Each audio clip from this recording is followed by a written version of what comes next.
রূপসীগঞ্জের প্রবীণ কৃষক তারক মণ্ডল পুরনো চাষেই মগ্ন।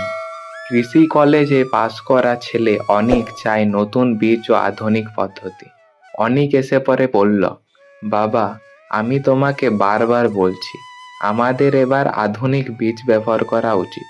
আর জমির চারিদিকে ছোট নালা কেটে দাও, তাহলে জলের অপচয় কম হবে। ওসব শহুরে কায়দা আমাদের চলবে না অনেক। আমার বাবা দাদারা যা করে গেছেন তাতেই আমার পেট চলেছে। এইসব নতুন বীজ খুব খরচ সাপেক্ষ, যদি ফসল খারাপ হয়।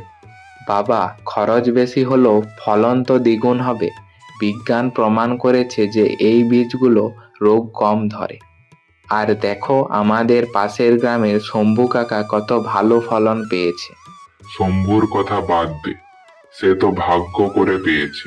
নিজের হাতে নাঙ্গল দিয়ে মাটি তৈরি করা আর পুঁথিগত বিদ্যা এক নয়।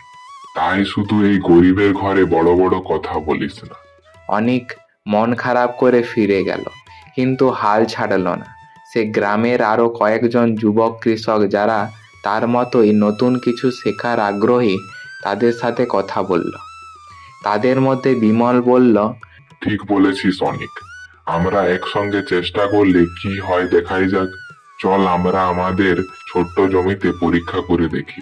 অনিকের দেখানো পদ্ধতিতে জমিতে ছোট ছোট নালা কেটে জল সংগ্রহ শুরু করলো। গ্রামের বয়স্ক কৃষকরা তাদের দিকে তাকিয়ে হাসছে, কিন্তু তাদের পরীক্ষার ফল খুব দ্রুত দেখা গেল।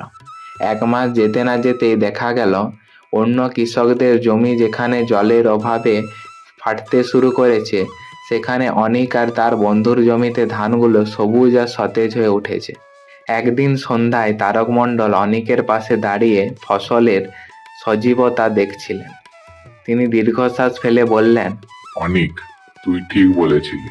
আমার অহংকার আর পুরনো দিনের প্রতি অতিরিক্ত বিশ্বাস আমাকে পিছিয়ে দিল। আমি ভুল বুঝেছিলাম। বাবা, তুমি অভিজ্ঞতা দিয়েছ আর আমি জ্ঞান এনেছি। অভিজ্ঞতা আর জ্ঞান যখন একসাথে কাজ করে, তখনই সেরা ফসল ফলে।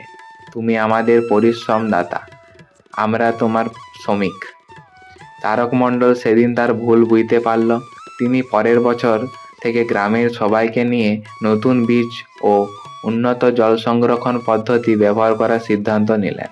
সেই বছর রূপসীগঞ্জে ফলন হলো নতুন জ্ঞানের। তারক মণ্ডল আর অনেক প্রমাণ করলো অভিজ্ঞতা আর নতুন জ্ঞানেই হলো সাফল্যের মূল মন্ত্র।